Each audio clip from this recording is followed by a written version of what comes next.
The more developed characters you use in a story, the more you have to be willing to explore different perspectives.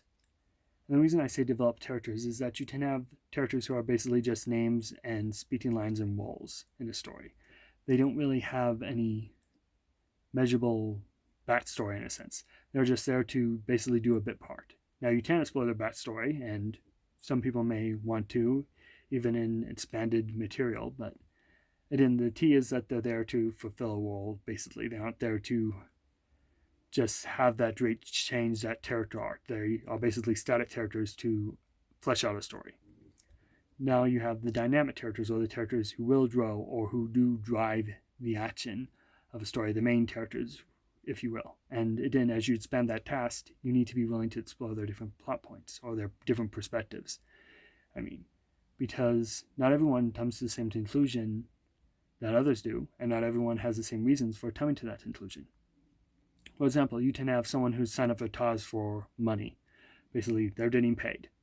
So now you have those who are doing it for greed, those who are just treating it as a job, and those who have always struggled, and so they are desperately in need of the money, so they're doing whatever they can to get it.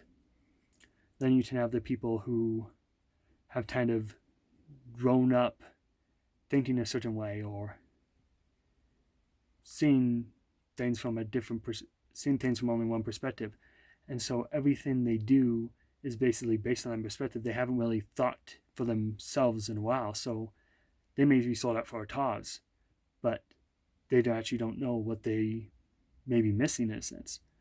Whereas others who may have trusted into everything they know and either come to the conclusion that yes, it is true or yes, it is not true, are now doing the same, and they are also a zealot for it because they've done the work and they are adamant about what they believe.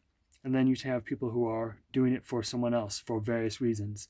Either they fear for their stuff, and so they've signed up for something they don't want to do for their protection, or they are fighting for a cause greater themselves because they want that person to live in the kind of world it will achieve.